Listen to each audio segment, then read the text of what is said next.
그리고 매매 대금이 네가 생각한 돈이 안 들어왔으면 이상하다고 생각을 했어야 맞지. 그걸 왜 한마디 말 없이 네가 다른 데 보내버리냐. 그래놓고 나한테 책임지라 그러냐. 매수자 입장에서는 억울하다. 차값이 1,000만 원, 2,000만 원이면은 하늘에 돈을 날렸다고 생각할 수 있겠지만 차값이 5천만 원 이상, 7천만 원, 8천만 원, 1억, 요즘에 1억 넘는 외제차도 많아요. 그러면 1억이 하늘로 증발하고 차도 날아간 사람, 이 매수자 입장에서는 하늘에서 비눈물이 내리고 피눈물이 쏟아집니다.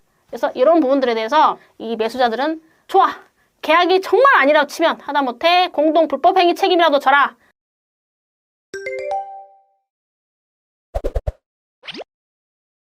안녕하세요. 나는 변호사다. 김세라 변호사입니다.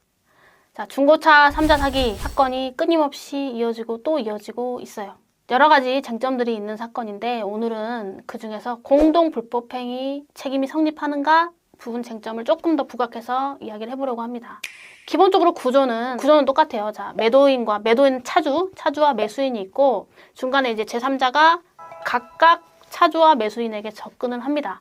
접근을 해서 차주한테는 당신이 올린 그 금액대로 사겠다라고 이야기를 하고 매수인에게는 이 X가 임의로 정한 더 다운된 가격을 이야기를 해요. 그래서 이 차주는 예를 들어서 K9 차량을 7천만 원에 판매한다고 KB 차차차에 올렸는데 이 X가 그 KB 차차차를 보고 연락을 했다라고 하면서 7천만 원에 사겠습니다 라고 이야기를 해서 차주는 7천만 원에 판매하는 걸로 아는 경우고 매수자는 이 X가 연락이 와요. 요거 차 있는데 뭐 6,300에 팔겠다 이렇게 연락이 오는 거죠. 그래서 이 거래가 시작되고 끝나고 이 사기라는 걸 인지하는 순간까지도 이 차주와 매수자는 서로를 연락처도 모르고 누군지도 몰라요. 다만 이 사기꾼 X를 통해서 왔다 갔다 하세요. 뭐가 왔다 갔다 하냐면 매도용 인감이 있어야 되니까 이 차주의 인적사항, 매수자의 인적사항 이런 것들이 X를 통해서 왔다 갔다 합니다. 그래서 이런 모든 일련의 상황에서 차주는 이 X를 매수인이라고 생각해요.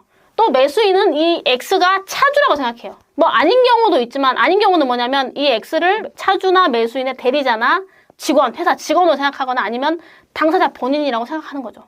이후에 어찌됐든 이 사건의 본질은 차주와 매수자가 서로 생각했던 매매 대금 자체가 전혀 다르고 일체의 교섭을 직접 나눈 바가 없기 때문에 설령 차주가 매수자의 인적사항을 기재한 매도용 인감을 발급받아서 X를 통해서 매수인에게 전달하였다거나 그러니까 매수자가 매매대금을 차주의 계좌로 이체하였다는 사정만으로는 정상적인 매매 계약이라고 보지는 않습니다.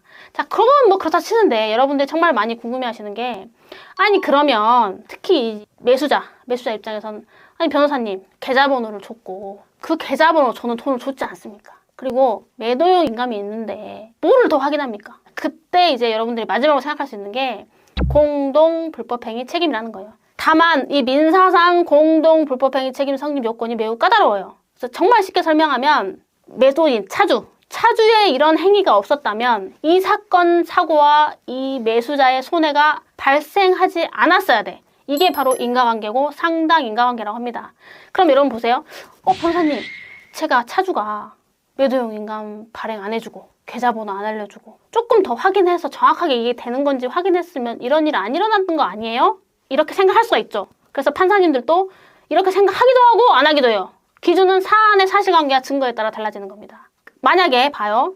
그게 아니라고 주장하는 측에서는 이렇게 생각할 수 있겠죠. 아니 이 매도자도 사기를 당했다는 거지. 매도자도 사기를 당했고 이 매도자도 차주도 이런 줄 알았으면 안 했지. 내가 이렇게 매도용 인감 발행해주고 계좌번호 알려주고 이런 행위가 X의 사기 행각을 돕는 줄 알았더라면 절대 이렇게 안 했다는 거예요. 알 수도 없고 내가 누군가의 사기를 도와주고 있다는 생각을 1도 안 해. 나는 지금 거래를 하고 있는 거예요. 그리고 설령 내가 안 했어도 내가 안 한다고 거절했으면 X는 다른 사람을 구해와서 결국 이 사기를 완성을 시켰을 거기 때문에 나도 하나의 부속품에 불과하다. 그래서 나는 책임이 없다 라고 주장할 수 있고 아니다. 너도 차주도 책임이 있다라고 주장하는 측에서는 당신이 제대로 알아봤으면 이런 사고가 발생하지 않고 매도용 인감에 지금 매수자가 적혀 있는데 그 사람이 지금 X가 맞는지 만약에 X가 그 사람이 아닌 대리인이라면 대리인의 자격, 위임장, 인감증명 무슨 관계인지 직접 본인하고 통화하게 해달라. 확인을 했었어야지. 왜 그런 확인 하나도 하지 않고 하느냐. 그리고 매매 대금이 네가 생각한 돈이 안 들어왔으면 이상하다고 생각을 했어야 맞지. 그걸 왜 한마디 말 없이 네가 다른 데 보내버리냐. 그래놓고 나한테 책임지라 그러냐. 매수자 입장에서는 억울하다.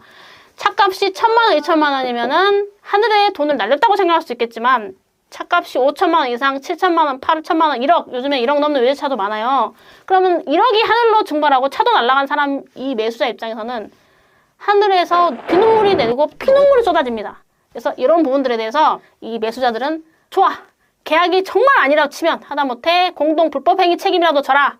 차주의 그런 행위, 매도인감을 발행해주고 계좌번호를 알려주고 입금된 금액이 매도자 차주가 생각한 금액과 맞지 않았음에도 불구하고 아무런 일말의 상의도 없이 네 마음대로 다른 데 보내버리고 돈 날려버리고 이런 게 바로 너의 잘못이다. 과실을 인정해달라.